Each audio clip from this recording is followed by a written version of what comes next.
how did you get into the government contracting space? Yeah, I fell into it 20 years ago. How some of the large companies work, because we aspire to be bigger and greater, but we don't know what to do. We don't know how to do it. Well, the interesting thing is no one's really figured everything out. I mean, even the large firms, like they do some things right, they do some things wrong. What type of trainings are you offering? I've done trainings based on like proposal best practices, so writing proposals, how to write cover letters, how to really get into the heads of your client and understand their hot buttons. And How long is the training? it's usually about 2 hours. Can you give us the 20-minute version?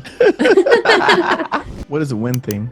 Oh, that's a deep question. It starts by understanding what their hot buttons and pain points are, and then you've got to really tell them how you're going to solve them. In terms of going back to proposals, what are some things that you've seen people do wrong? Starting your cover letter with, "We are pleased to present this proposal." No one cares that you're pleased to present that proposal. Instead of that generic boilerplate statement, think about a way to... All right, go ahead and introduce yourself. Okay. My name is Kristen Maycumber, and I'm the founder and CEO of Summit Strategy. We are an integrated marketing and proposal consulting firm. Nice. All right. And that's a mouthful. Yep. That's definitely a mouthful. So tell us, before we jump into what it is that you do, you've been serving the government clients for, you said 20 years now? Yep, 20 years. Yep. Okay. And then how did you get into the government contracting space?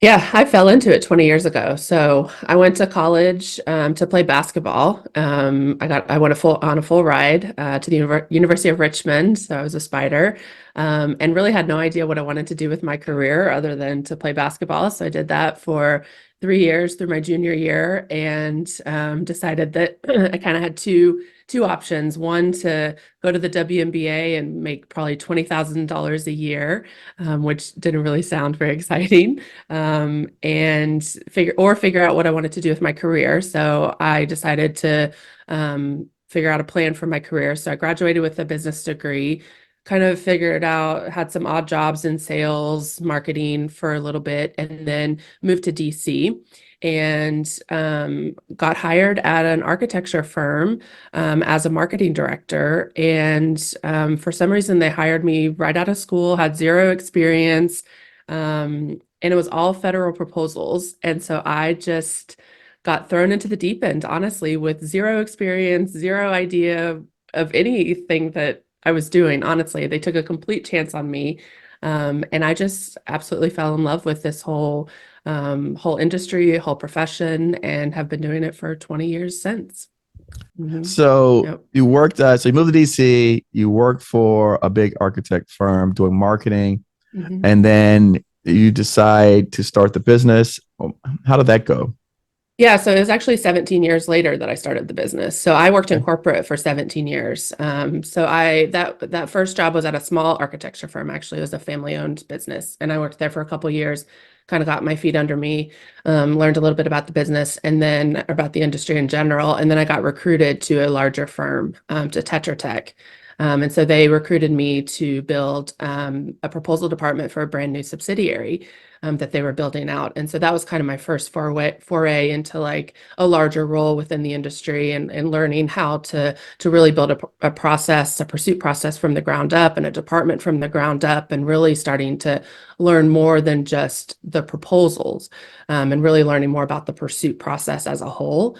So I lived in DC for 5 or 6 years, moved to Kansas City, worked for some other firms, lived there for 8 or 9 years, moved to California. I've been out here for 5 or 6 years. So I worked in corporate for 17 years before I finally left in 2021 to start this business. So I played with the idea for 17 years to start the business, and wanted to do it for a really long time. But really it wasn't until COVID, till I turned 40, till I got married. All three of those things really happened all at the same time. And I did some soul searching and realized that life is short, and I needed to just finally follow my dreams to start this business. So it was kind of the culmination of a lot of things that pulled me to finally do this. No, I love that. That's great. And you know what I like is that personally, I've never worked for any corporate company, so I never know how they do things. So it's great to work with someone who has that experience because I personally have only Mhm. worked with small businesses and I know Mhm. we can't be doing everything right. Like I know, Yeah. I know we can't. So Yep. I just know in my heart, like there's got to be a better way. It's got to be an easier way. Yep. Like there's no way these big companies are winning these $100 million contracts and Yeah. they're doing what we do. So Yeah. um, I'm hoping that by the time we finish this conversation, we could get some insight into how some of the large companies work Mhm. because Yep. I think so many of us small businesses out here, we aspire to be bigger and Mhm. greater, but Yep. we don't know what to do. We don't know how to do it. Yep. You Yeah. know, Well, the interesting thing is no one's really figured everything out. I mean, even the large firms, like they do some things right, they do some things wrong. Like that's the interesting thing. I think the small businesses want to be like the largest want to be like the smalls. Like it's that interesting, like we were talking about this before we started, like everyone wants what they can't have. It's right? like that mindset, like everyone wants what they think they want what they don't have. And so no one's really got everything figured out. I think everyone does something a little different. So we can talk about that in a minute, but I think it's just an interesting dynamic. Now, you do workshops and trainings for other Mhm. organizations. Yep. Yeah, so I do a lot of free workshops and training. So I've done some for like the 8A Association. Okay. I did a 3-part workshop series for the VA last year for their small business community. I'm about to do one for the SBA for their Georgia district. So I love just giving resources to small businesses because that's part of my passion. I mean, having spent 17 years, aside from that 2-year stint in the very beginning of my career working for a small business. The rest of my corporate career was working for global large enterprises. So now as a business owner, we work primarily with small businesses. And so I love working with small businesses. That's really my passion. And so being able to give them resources and help them because oftentimes, they are competing against the bigs and trying to make a name for their business and trying to build their business. And as a small business owner myself now, I get the struggles and the challenges and really understand that firsthand now. And so I want to help them and want to give them as much resources as possible. And so the more that I can partner with these associations that are giving them free training and resources and just pass along the wisdom that I've gathered throughout my career, the better. So that's as much as I can do that, the better. What type of trainings are you offering? Yeah, anything related to marketing and sales and pursuits. Okay. I've done trainings based on like proposal best practices, so writing proposals, how to write cover letters, how to write executive summaries, how to just write stronger content in general, how to really get into the heads of your client and understand their hot buttons, and how to write stronger win themes and really client-focused language. I've trained about the pursuit process, how to really set up a pursuit process for small businesses, and how to really make that work for your company. There's a lot of process out there, a lot of big dynamic 96-step processes out there in the industry that don't really work for small businesses. Um, I've done marketing, branding training, just anything related to business development.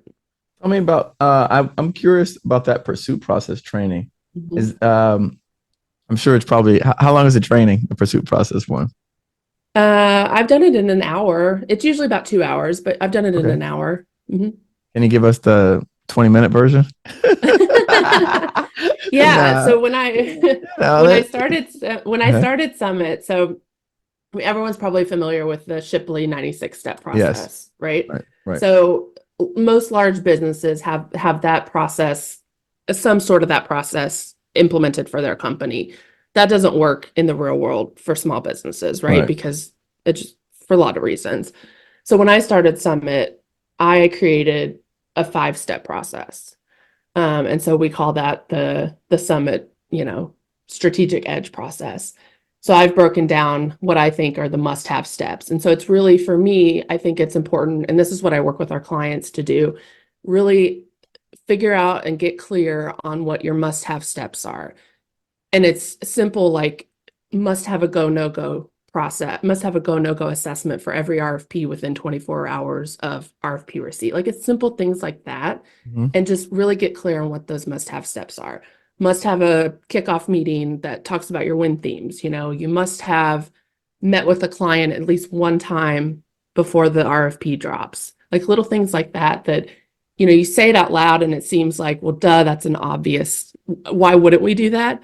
But Mhm. there are so many organizations that are not doing that and don't have those simple must-have things, what I consider must-have fundamental steps in their process in place. And so it's things like that that I teach in that workshop that I think are fundamental, just mandatory process steps that I think are required, should be required for every organization, regardless of size, regardless of what industry they're in, regardless of turnaround time for their proposals.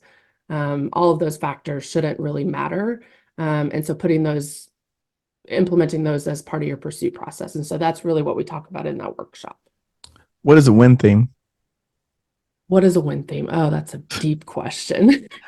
Hey, look, one thing that I've learned, and I have just so you know, Kristen, what I found is when I talk to people that we're so entrenched, and I'm the same way. I'm at fault, right? We're Uh-huh. so entrenched in the GovCon space. We use all these acronyms and buzzwords and terms that Yep. regular people listening to this don't know. Yep.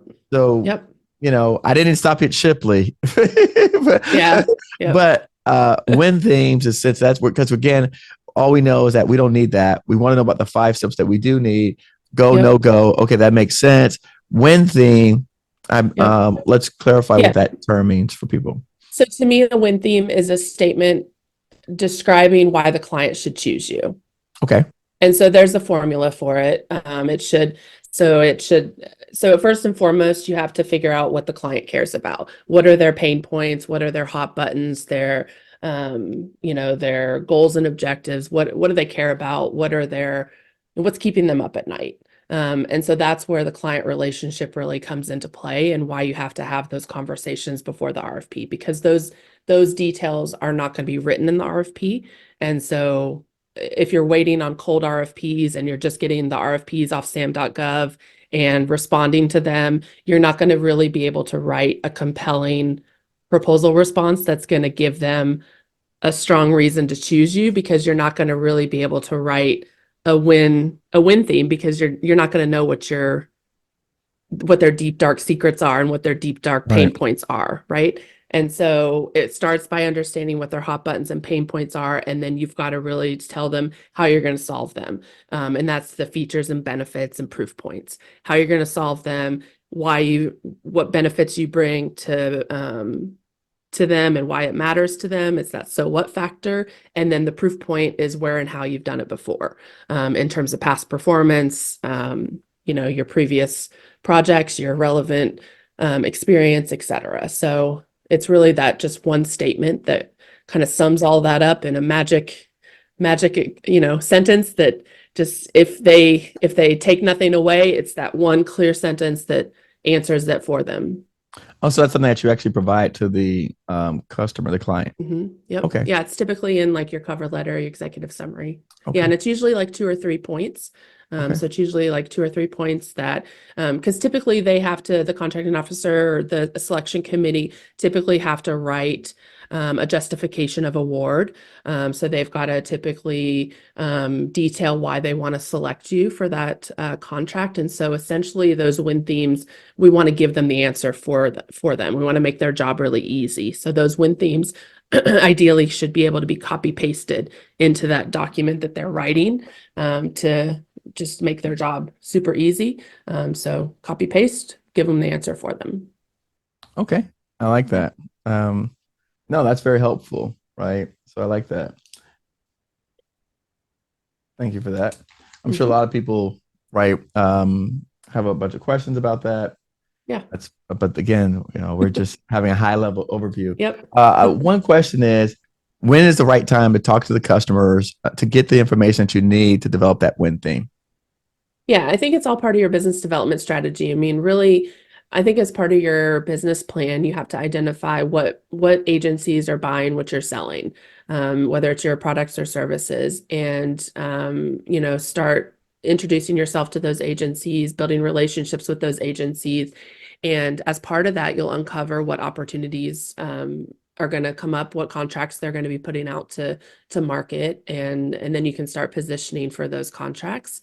When we really start talking about what some of the bigger firms, what some of the the bigger players do, they start positioning for contracts, especially some of the big contracts, like 6 to 18 months long before the RFP release date. And so they're in there talking to the agency decision makers, building relationships, uncovering their needs, uncovering those hot buttons and pain points, building relationships, uncovering competitive intel, building their team, their strategy, so that when the RFP does release, they've got their strategy figured out. In some cases, they've already started drafting their proposal.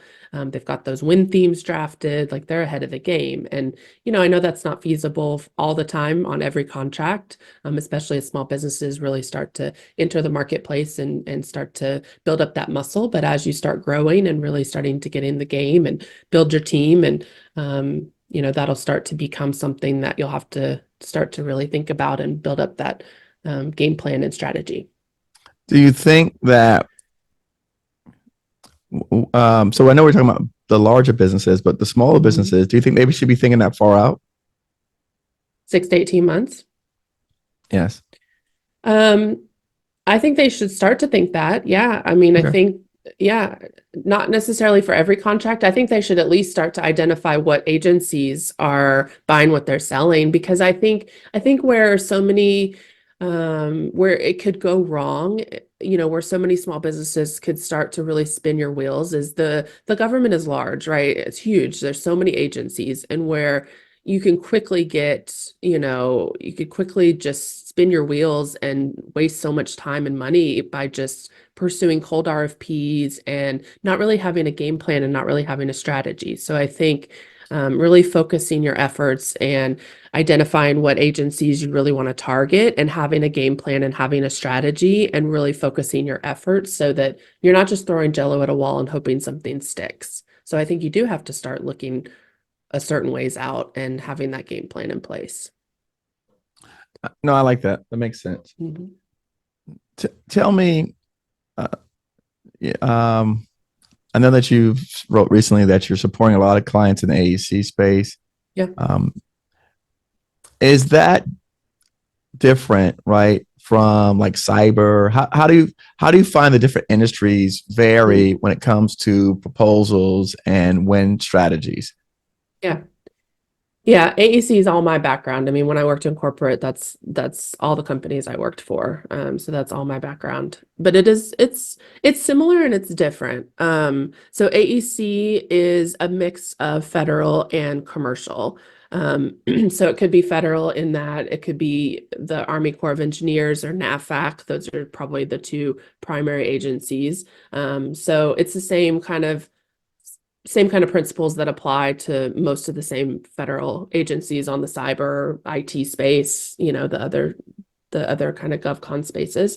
Mhm. But then in the commercial space, you could be submitting proposals to a utility or to an airport, to a city or county, or to a private entity business, a B2B entity. So those are a little bit different. There's a lot more sometimes there's a lot more creativity that is required. So like the airport projects or like some of the heavy infrastructure, like whether it's transportation, like highways and rails, or even the airport. I mean, those proposals are very creative, very massive, very detailed. I mean, those are very extensive, like InDesign proposals with like just they require a ton of creativity and design. And a lot of times we are working heavily with our engineering subject matter experts, because a lot of times those proposals, they have to design certain elements of the project that we have to submit with the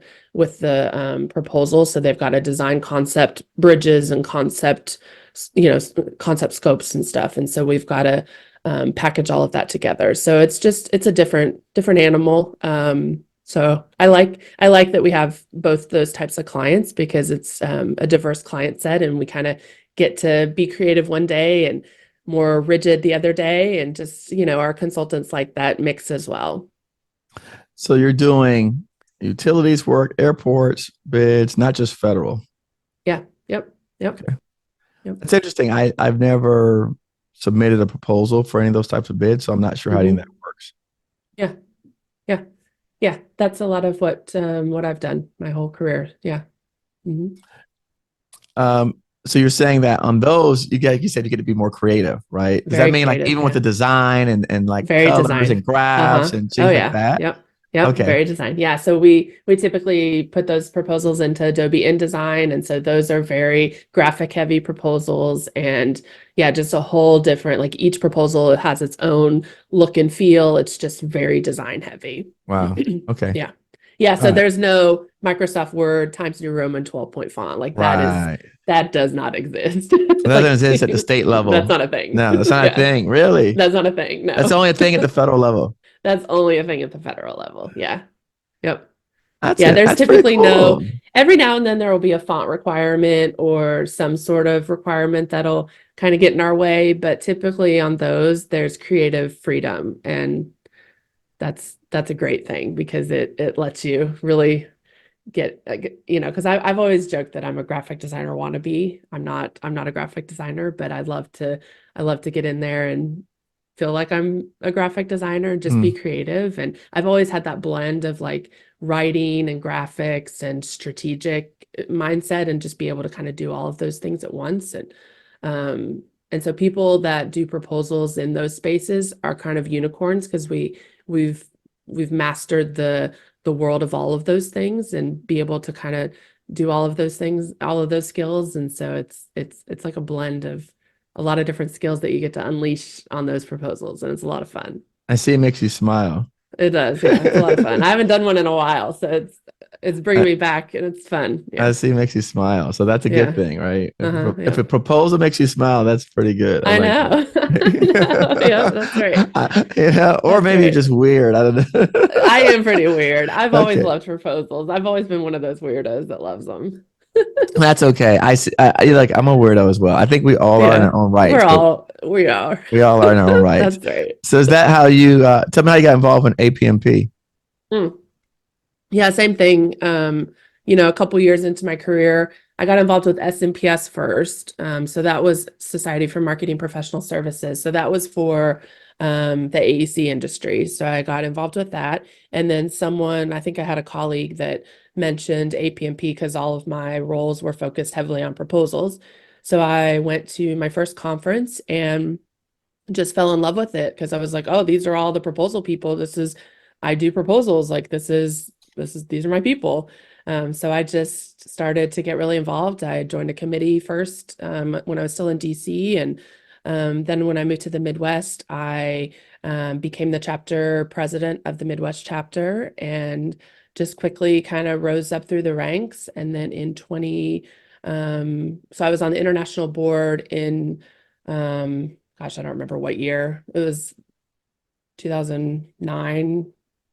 Yeah, I don't remember what year. I was on the international board twice. So I was on the board for first just as a board of director, and then back in 2020 I joined again as the vice chair, and then past chair.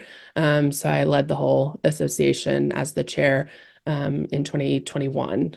So that was a awesome fun ride to lead the whole association. And so that was one of my goals that I set for myself when I first joined, because I would go to the conferences and see the chair like lead the conference and be up on stage. And I'm always like an overachiever, and I see things and I'm like, I want to do that. I want to be that person. And I would just put things on my to-do list, and just like starting a business that I would put on my to-do list. And sometimes it takes me 15, 17 years to do it, but it was one of those things that I put on my to-do list and checked it off, and now I can say I did it and move on. I like it. I like it. Yep. So what are some other ways that you help small businesses win? So we do marketing and brand development work as well. So that's where a lot of our clients in that space are typically at like a pivotal point in their business where they're kind of growing and expanding into new markets, whether they're mature in the commercial space and growing and expanding into federal or vice versa. And it's kind of time to take a step back and figure out who they want to be when they grow up. And so we'll do that brand identity work and help them figure out, how to tell their story in a new way. So we'll do like we'll work on their purpose, mission, vision, values. We'll help them refresh their value prop, their brand identity story.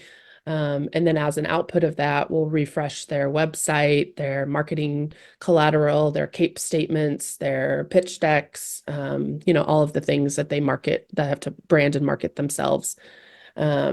So that's the fun stuff too. Like we have some brand specialists on our team, brand strategists that love to get in there and help clients tell a story, because that's really, especially in the GovCon market, like it's hard because a lot of companies are very technical, like IT and intelligence, like they're really smart and really great at what they do, and if you look at their website, it's hard to really see a story about their business because it's all about just technical facts about the services that they do, and there's really Mm. no heart to it. And so, it's hard to stand out that way. And so you've really got to take a step back sometimes and really talk to them to learn their story. And then when you start talking to them, they have such a great story about how they started or how they help their clients and like how they make an impact. And all of that is never told in their marketing materials or on their website. And so that's what we love to do. And that's what we've done for several of our clients, and just be able to tell that story in a unique way, but not in a fluffy way. Because I think there's ways to do it that's just fluffy and it doesn't really add value. And so we try to do it in a really meaningful way that still focuses on how they're helping their clients and in a more impactful way that adds value. How did you decide, or did what services that you want to offer to your clients, and how do you decide which services that you do not want to get into? That's a good question. A lot of the services are just based on my background and my experience. I mean, Right. that's the honest truth. Um, we've added services as we've kind of grown. I mean, this is our third year. We're about to celebrate our third birthday next week on Tuesday, which is exciting. And so we've added services. Like last couple weeks ago, we added business development. So now we offer that, and that's through partners of ours. So kind of as we've grown, we've kind of added on some services. I would say how we've decided not to provide services. I mean, there's some services that we just don't have expertise in, or that we think are crowded marketplace. Like there's just crowded out there that we don't feel like we add value to, or um, we just don't want to play in that space. Well, no, I mean, Yeah. because again, a lot of us, right? For me personally, when I started, right, people were asking me for help with certain things, and then I would Mhm. try certain things, and then figure out, okay, I didn't like doing this, and Mm. um, the juice was not worth the squeeze for me. Oh, I have a good answer. Okay, there you go. Okay. Yeah, one of the examples is like social media. So there's lots of firms and even websites. Like there's lots of marketing agencies out there that will just write social media posts for you Right, or just design websites for you. And that's not really our preference. Like we don't want to just be a website designer. We don't want to just do your social media for you. We really want to focus on your brand identity first, because we think that if you don't have a strong brand story and brand identity foundation first, then your website can be as sexy as it is, like as sexy as possible. But like if you don't have your messaging on point, then your website can look as great as it can, but it's not really going to tell the right story. right. And the same with your social media. Like you can put out as much social media content as you want, but unless your messaging has really been figured out and is really on point, then it doesn't matter. So I think like when it comes to the marketing services, we did all of that in the beginning, but then we've really started to hone in on like we really want to focus on brand identity first before we do website or social media. So that's kind of one way that we've refined. I like that. That makes Mhm. sense, right? Yeah. You're you're not allowing the client to dictate what they think they need. Yes. You're Well, and taking in it the on the beginning we did, because right. like, Sure, I mean, let's be honest, year one and two of owning a business is like, whoever wants to pay us money, sure, say yes sure. to, Right, right? So, right, and right. I'm sure that's true for anyone, but like Oh, as you absolutely. grow and refine, then you have to, you get true to who you are and like figure out what works and what you're good at and where you can really truly add value. How did you get some of your initial clients? A lot of it was honestly my network. I mean, it's really the testament to building a network and maintaining that network. I mean, I'm lucky to have been in the industry for a long time and maintain relationships with people so that I was able to make some calls to some people and say, hey, I know I've always talked about starting a business, and hey, I went on LegalZoom and filed an LLC and it's open. So let's do this. And so those were some of our first clients, and those are still our clients today. And so I'm really lucky that that's how we got started. So Love it. I love it. I love it. yeah, I love it. yeah. I love it. Now, you know, going back to small businesses and Mhm. how they could win, what are some of the things that you think small businesses are not doing that they should be doing that can help them improve their chances in this marketplace? Mm, that's a good question. I think I think sometimes not asking for help. I think I think small businesses, all of us, I mean, I do this sometimes myself, like all of us, we're all really smart in our own ways, right? And we all think that we can figure things out, and we will. I do this too. Like I find myself doing it all the time. It's like I can figure this out myself. Surely I am a capable human being. I can solve this problem myself. And I'll sit here and I will spin my wheels and try to solve the problem myself. And so I think we all do that in our own ways for various reasons in various ways. And so I think small businesses do this all the time. Just there's a problem, there's a challenge in our businesses with whatever, and so we just struggle along trying to solve it ourselves instead of just making a call, putting a request out for help and asking for help from an expert. I would agree. I agree. Mhm. I find that a lot of people, I don't know if it came from school that taught us that, right? Make you afraid to Yeah, ask for help. I don't know if it's our yeah. ego that makes us I afraid think to it ask for makes us, help. people think it makes us look weak, or I Right. think Makes we're us look just vulnerable and weak. vulnerable. Yep. Yep. Yeah. I don't know Yeah. either. Yeah. I think it's just pride, or just the sheer will to just figure it out and accomplish things ourselves as business owners. Like yeah, I don't know. It's probably a combination of all those things. I like it.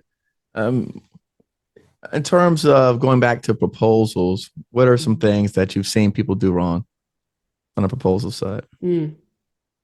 I mean, it's even little things like, Or in the pursuit side. I mean, I say yeah, proposals, but in yeah. the pursuit really, because again, all of it has to do with right ultimately Hmm. winning or not Yep. winning.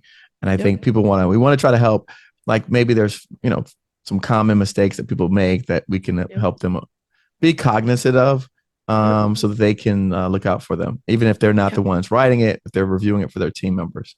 Right.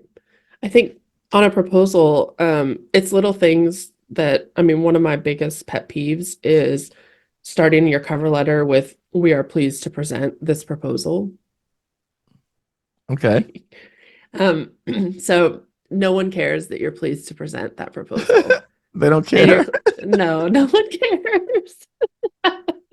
I like that. Your client does not care. Um, in my opinion, that is the worst possible way to open your cover letter because, first of all, again, no one cares. It's going to put your client to sleep. It's a boring way to open your cover letter. Your cover letter is your proposal's very first impression, your client's first impression of your proposal, and instead of that generic boilerplate statement, think about a way to open your cover letter by showing and demonstrating how you're going to make an impact and the benefit that you're bringing to the client.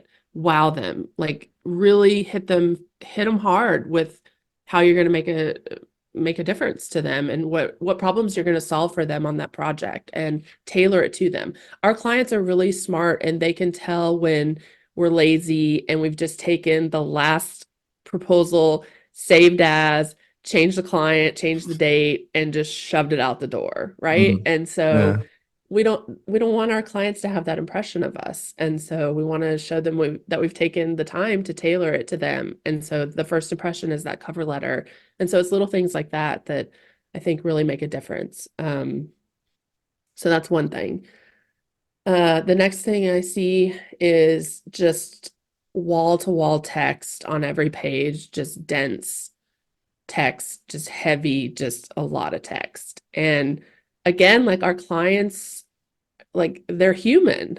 Hmm. And that's hard to read, Hmm. and like we don't want our clients reading our proposal and just like nodding off and trying to trying to stay awake. And so I think the more we can infuse some graphics and call out boxes and replace some of that text with infographics or when I say graphics, I don't mean pictures, Right. I don't mean just shove a picture there just to say you put a graphic. I mean something compelling that tells a story and, adds value. But just, spice it up a little bit and try to it's hard, especially if it's Times New Roman 12-point font, that it's hard to make that look sexy.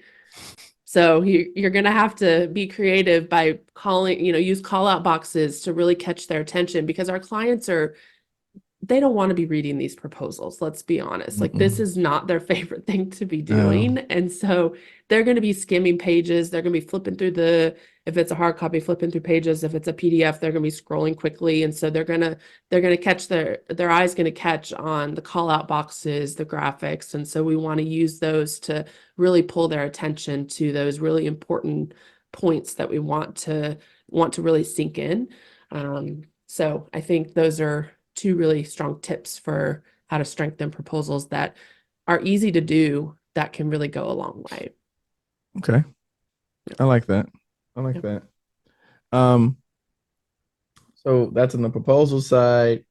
And then on the pursuit side, we talked about your 5-step process. Mhm. Any other mistakes that you see people making on the pursuit side? Mm, I think on the pursuit side, we talked about the go no go process. Yep. I think a lot of firms are just they don't have a go no go process. So I think figure out, a lot of firms get hung up on like what the form looks like and what questions, like having a I've worked with a lot of firms and worked at corporate firms that had like auto calculating, Excel forms for a go no go assessment and like $1 million CRM forms that were built in for go no go assessments. And I don't really care if there's even a form for a go no Mm, go assessment. Like I really care about getting a couple people in a room and just having a conversation. And right. it's really about asking ourselves the tough questions. So just make sure we're putting discipline in place to ask ourselves the tough questions and just making sure that we're not because every business, whether you're a small business or a large business, has limited time and limited resources. And we've got to make best use of those limited time and limited resources. And if we're throwing jello at a wall and we're going after every single cold RFP that we see on sam.gov, and it's easy to get distracted by shiny objects. And let's be honest, there's a million shiny objects on sam.gov every day. And it's easy, like especially as a small business, like it's easy to look at on sam.gov and think, oh my gosh, we can do this, we can win this, we can win, Hmm. like this lines up perfectly with our services and our business and we can win this, but have you talked to the customer? Do you understand their hot buttons and pain points? Like can you really win? Like ask yourself those tough questions and make sure that before you spend all your time and money writing that proposal, can you actually win? So I can talk about a go no go process for a long time. That's probably a different conversation, but I think just making sure that you're really evaluating and can really make sure that you're putting your limited time and resources on the right pursuits. Can we tell people what a go no go process is? Yes. Sorry. That's okay. Yes. No, I Yep. allowed us to continue, but I wanted to Yes. kind of circle back around. it's evaluating an opportunity and deciding if you should pursue or not. So if you should pursue, it's a go. If you should not pursue, it's a no-go. So a go, no-go assessment is really just assessing that decision. So it's a decision factor, it's a decision gate process, a decision factor, essentially. Okay. And what are some of the things that are on there that people would need to consider to make Yep. it a go or no go? Yeah, so there's usually questions or factors that like, have you met with the client? How strong are our relationships? Do we have a project manager in place? Do we have teaming partners or do we need teaming partners? Things like that. Like, do we think it's wired for someone?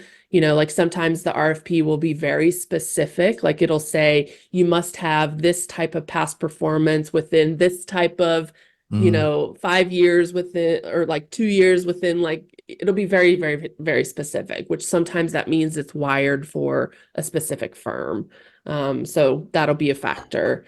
Sometimes it'll like the turnaround time will be like 3 days, and like that's right, not possible, like things right. like that. So just, I can, maybe in the show notes or something, we can put because I've posted a list of questions before, so Okay. we can put that in the show notes.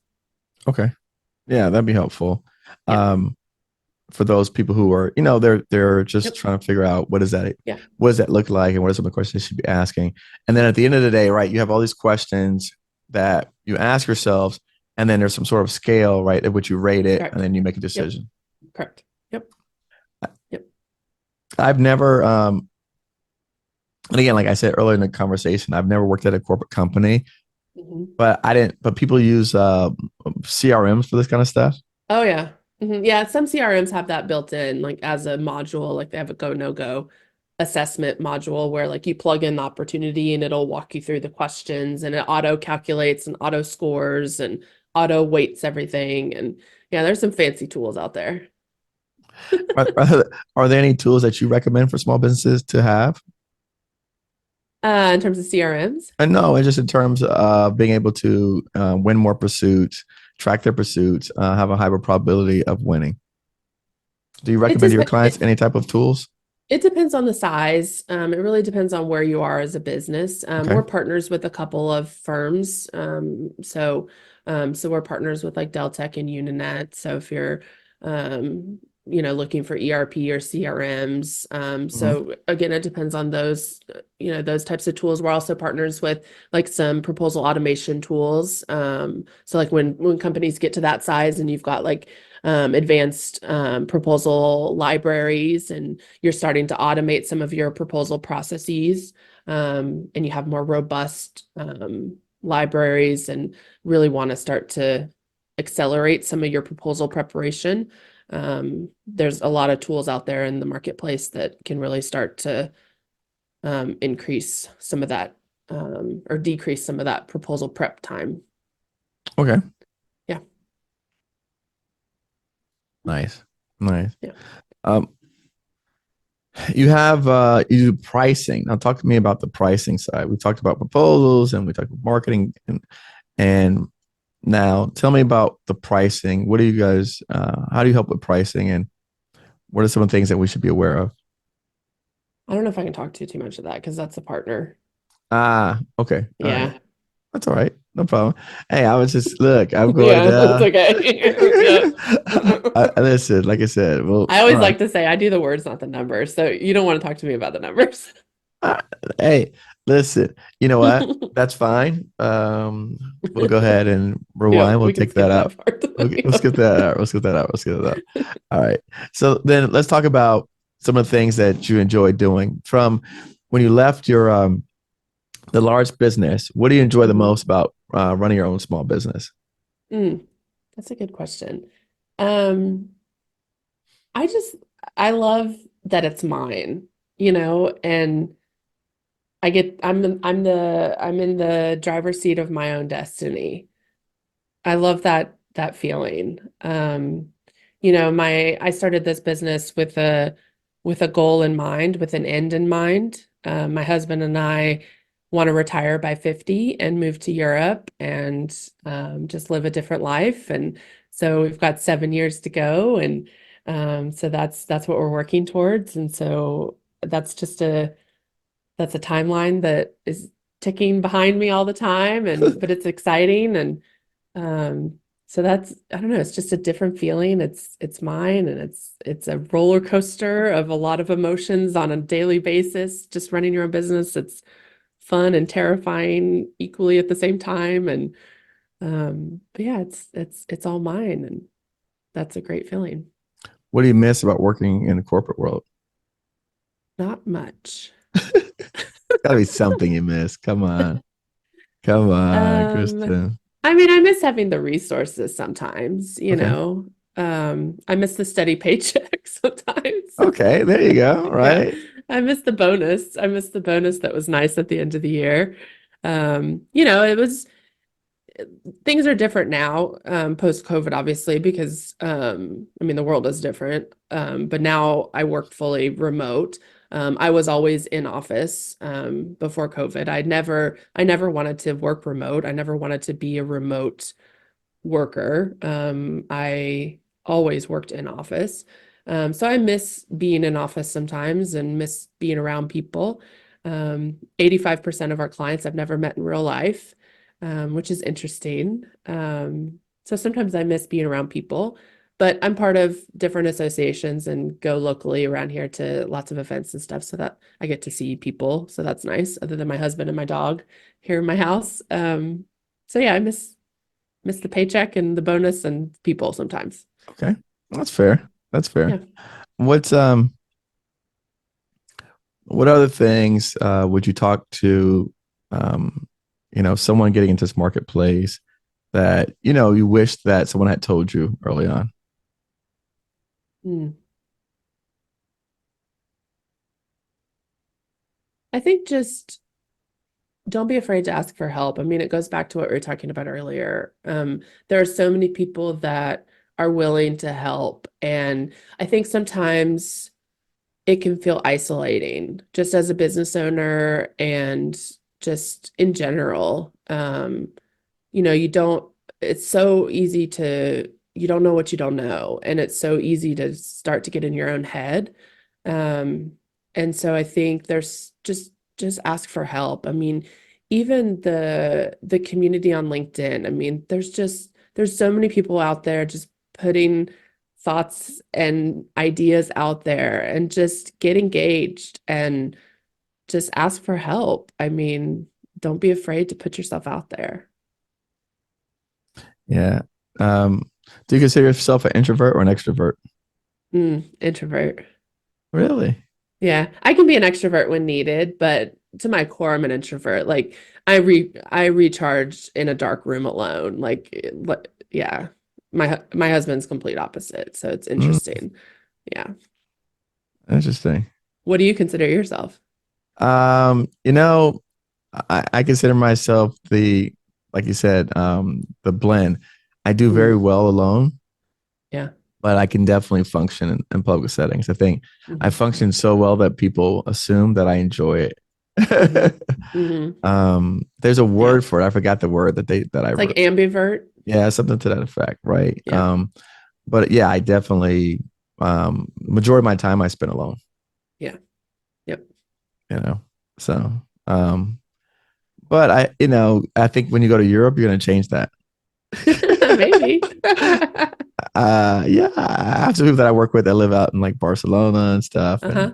Yeah, Spain is one of the places we're looking at. Spain, Portugal, those kinds of those areas. are all the hot spots that everybody I goes to. know. I mean, Yeah. like I like know. those I are the know. hot spots. Like I know. one of the They're the guys that hotspots now. We'll see, because obviously we got to go somewhere. We want to go somewhere that's cheaper to live than the yep, US. And so we sure, want to be able to buy a villa on the side of a hill somewhere and just live a different life. But so we'll see what's cheap in 7 years, because who right. knows? Who knows? Who In seven, knows? yeah, 7 years it might change, right? Yeah, that's Correct. true. Correct. So it's hard. That's true. Everyone's like, "Oh, have you looked? Have you found a place?" And it's like 7 years. Like so much can change in 7 years. Like I'm not doing any research right now. I can tell you so much has changed about Florida in the last 3 years. That's So I right. can tell you, That's I right. can tell you that as well. That's Uh, right. So let's change the tone a little bit, right? What is a recent happy purchase that you made from Amazon? Oh, I've been banned from Amazon lately, so Who banned you from my Amazon? my husband. Why? What did you do? Well, as a business owner, we're both business owners, and so he realized that a lot of our money was going to Amazon, and so we had a little discussion last year at the end of the year about our finances, and so Amazon was on the list of the do not fly list. And so I had to remove it from my phone because, late at night, laying in bed watching TV, just Amazon was right there.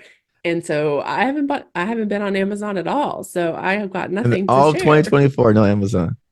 Well, no, I had to get on there the other day from my computer to buy some computer paper for work for the Okay, business. but that's it. But I wouldn't call that a happy purchase. That was like a necessity. That's like the lamest answer I've ever had. That's so that sad. that is a great answer. I No, think it's it's so sad. It's so I embarrassing. like it because whenever I ask the question, it pulls out something deeper, right?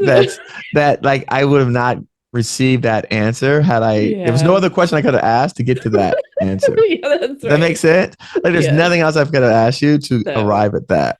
And no, so you're right. I think that's a Yeah. great answer. Yeah. Um, Now everyone knows I have a problem with Amazon yes, they spending. know. I Now it's mean, public. everyone in America does, I but think I think everyone in America does have a problem with Amazon. yeah, only my husband though has put it on the no-fly list. So Well, maybe after hearing this, some other husbands are going to put that on the no-fly list at Amazon. So thank you for setting a trend, right? It's great.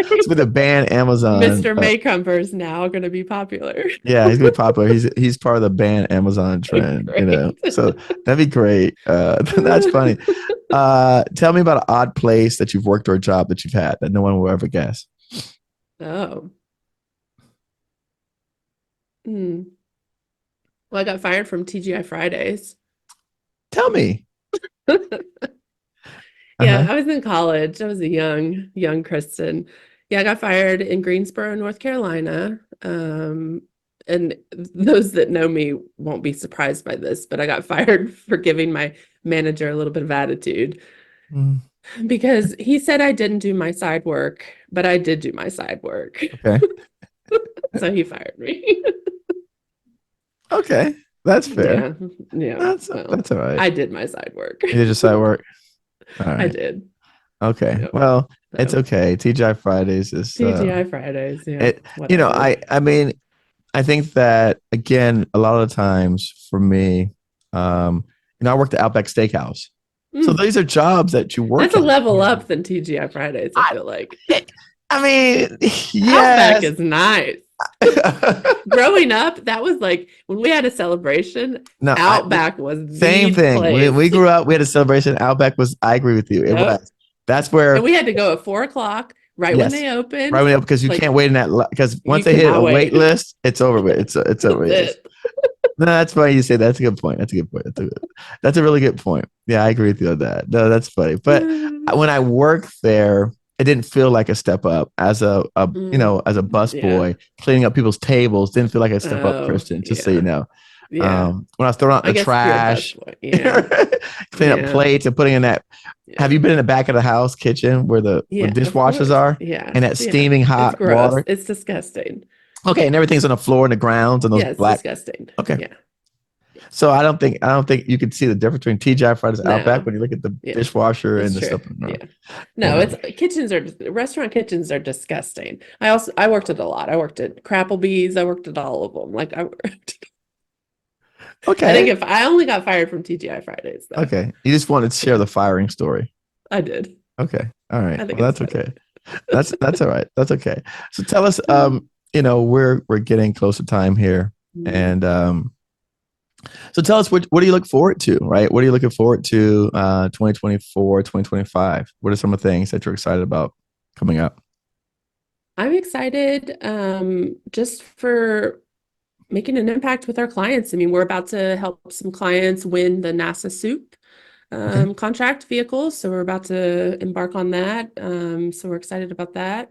I'm getting ready to go do some workshops with some of our clients. I'm going to meet some of our clients in real life this year. So I'm excited for that. Just continue growing the business. I mean, like I said, our birthday is next week, our third birthday. So I feel like our third year is kind of a pivotal point where, like I said earlier, like we've kind of refined our services and figured out more about who we want to be when we grow up as a business and kind of past that startup stage and just continuing to um, get better and continue to serve our clients in a better way and a new way. So that's what I'm most excited about. I see that you're an EO. Uh-huh. Yeah, how's that Yeah. going for you? I love it. It's a great organization. We have a great chapter here in Orange County, and it's been really awesome just to engage with other business owners. And, none of my friends own businesses, and other than my husband, who also owns his own business, I don't really have any other people to talk to about owning business and just like what it's like and the struggles and challenges. And so that was really a big piece of it and why I joined EO. And so that's been super helpful just to have that contact with other people and be able to share challenges and struggles and get advice and share experiences. So that's been monumental for me as a new business owner because I don't know what I don't know. And just to have that other perspective is really helpful. And just tell people where they can find you at. We're gonna have all the links, but just go ahead Mhm. and tell people where you can find you at. Yeah, I think LinkedIn is a great way. I try to post all the time about different best practices. So feel free to follow me or connect. And then our website is summitstrategywins.com. And then my email is a great way to hit me up if you want to chat further about how we could potentially help you. What's warmly.ai?